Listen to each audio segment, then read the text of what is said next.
Bonjour Thierry Breton, merci d'être notre invité ce matin. Vous avez une réunion cruciale aujourd'hui avec le coordinateur de l'équipe en charge de la lutte contre le Covid-19 à la Maison-Blanche. Est-ce que vous allez, Thierry Breton, le supplier d'approuver l'exportation de millions de doses de vaccins AstraZeneca vers le sol européen ? Non, Caroline, c'est pas comme ça que ça se passe. Effectivement, vous avez raison. Je rencontrerai ce soir mon homologue, donc le responsable de la task force vaccin pour les États-Unis. Et effectivement, nous avons décidé de travailler ensemble. Nous avons décidé de travailler ensemble parce que, voyez-vous, nos deux continents, le continent européen et le continent américain, sont les deux seuls continents de la planète qui vont nous permettre de nous sortir, je dirais, de cette situation. Pourquoi dis-je ça?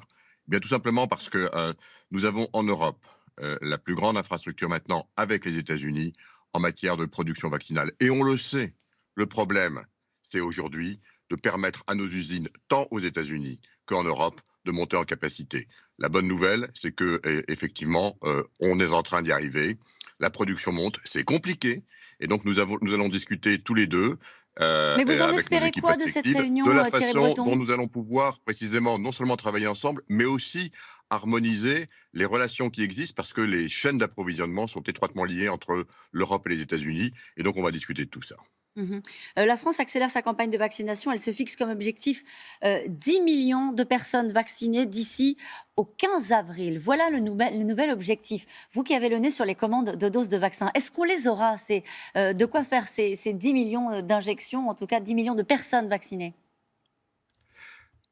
Si vous permettez, la relation qui est la mienne, c'est plutôt sur la capacité de les produire plutôt que sur les commandes. Les commandes, elles sont passées, Caroline Roux. Oui, Maintenant, c'est le le sujet, problème. partout dans le monde, c'est de les produire.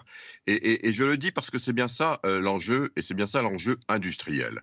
Je peux vous dire qu'effectivement, depuis maintenant que la campagne vaccinale a démarré en Europe, on sait qu'elle a démarré au début de cette année, ça fait donc 2 mois, nous doublons tous les mois la capacité de production en Europe. Mhm. 14 millions au mois de janvier, 28 millions au mois de février. On est maintenant aujourd'hui à 55 millions de doses produites et à la fin du mois de mars, on sera entre 90 et 100 millions. Donc oui, je suis confiant que les chiffres que vous venez de citer seront atteints parce qu'encore une fois, l'augmentation des capacités est là et parce qu'effectivement, on sait travailler avec nos Alors, je partenaires. vais vous Je poser la voudrais dire question aussi. différemment, Thierry Breton.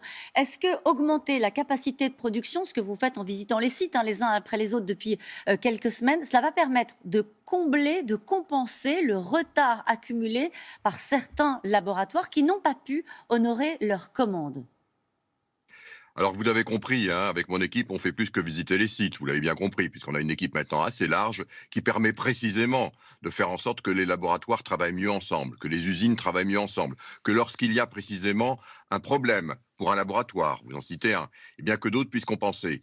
Vous savez, on est, comment dirais-je, certains le disent, je ne vais pas reprendre ce terme exactement à mon terme, mais on n'est peut-être pas très loin, effectivement, dans une sorte d'économie de guerre. C'est-à-dire que la logistique, la fabrication, tout ça nécessite aujourd'hui de penser autrement, d'agir autrement. C'est exactement ce que nous faisons aujourd'hui en faisant en sorte que ceux qui ont des problèmes puissent trouver du soutien auprès de ceux pour lesquels ça va mieux. Et puis, vous savez, dans l'industrie, dans des combats aussi compliqués que ceux que nous menons, je dis pour nos téléspectateurs, d'ordinaire, pour changer simplement une ligne de production, il faut 3 ans. Là, on le fait en 5 mois. C'est inédit sur la planète. Donc, effectivement, il y a des moments où ça va mieux, des moments où ça va moins bien. Mais la bonne nouvelle, c'est qu'on a un portefeuille suffisamment large et d'entreprises et d'usines pour faire en sorte que oui, je suis confiant qu'on y arrive et que, comme vous le disiez, on rattrape les retards des uns par rapport aux autres. Je voudrais aussi dire à vos téléspectateurs que nous allons avoir une bonne nouvelle, je l'annonce ce matin, très certainement cette semaine, un nouveau vaccin qui va être accepté, celui de Johnson Johnson. Donc ça va porter à 4 désormais le nombre de vaccins que nous pouvons distribuer sans risque pour nos concitoyens. Vous On en dites, aura aussi bientôt un 5e, je pense. Donc voyez-vous, alors, c'est compliqué, je le sais, il y a de l'impatience, je le sais, mais on va y arriver. il y a de l'impatience, vous avez raison de le dire.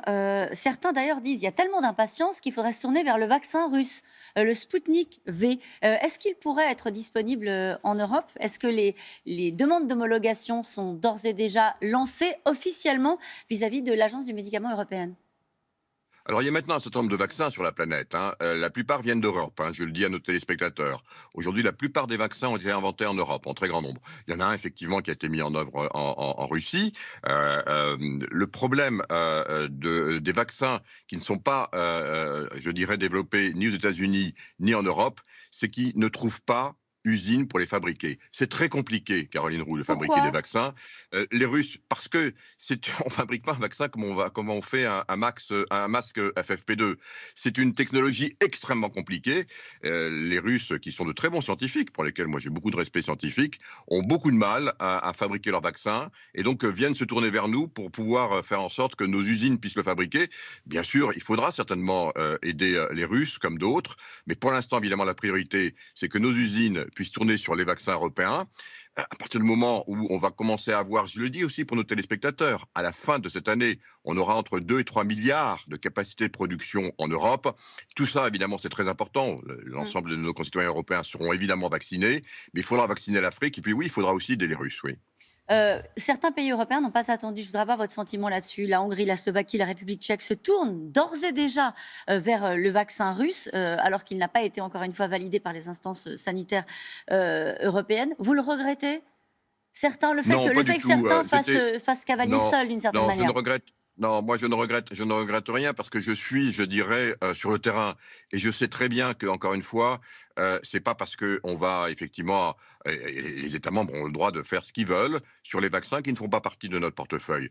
Bon, si certains veulent prendre tel ou tel vaccin, je dirais, ils peuvent le faire. C'est évidemment à leurs risques et périls, si je puis dire, parce qu'évidemment, c'est pas l'agence de santé européenne qui va le valider. Même si vous avez raison, il y a une demande qui vient d'être faite de la part du vaccin russe. Ça va prendre des semaines, évidemment, peut-être des mois pour bien l'analyser, parce qu'il faut pas, évidemment, il faut être extrêmement attentif sur les aspects sanitaires.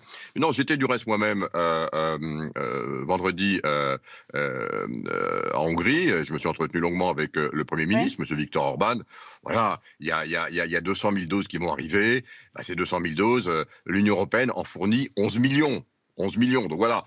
Voilà, Donc ça donc on vous sait très bien agace, de quoi il Thierry s'agit. Breton? Il n'en Oui. demeure pas moins, je le redis, que le problème pour tous ceux qui ont aujourd'hui des vaccins, c'est de les faire fabriquer et le salut viendra des États-Unis et de l'Europe, de nulle part ailleurs. Mais ça vous agace, Thierry Breton, les critiques qui sont formulées au sein même de l'Europe sur une sorte de faillite de l'Europe sur la commande de vaccins, le fait qu'on fasse pas aussi bien que les Israéliens, que les Américains, que la Grande-Bretagne. Est-ce qu'il y a une part de critiques qui sont justifiées à vos yeux? Comment est-ce que vous le vivez, ça, Non, vous, à la place qui est la rien vôtre? ne m'agace. Rien ne m'agace, C'est Caroline Roux, vrai? parce qu'encore une fois, rien ne m'agace parce que je vois bien effectivement l'impatience, je la comprends. Maintenant, si je regarde les chiffres, je vais vous dire les choses très clairement comme je les vois. Nous avons démarré notre campagne vaccinale 4 semaines après les États-Unis. Ils ont démarré début décembre, nous avons démarré fin décembre, parce que pour nous, il fallait vraiment avoir la garantie absolue de la sécurité sanitaire. On a 4 semaines de retard par rapport aux États-Unis. Je vous donne les chiffres.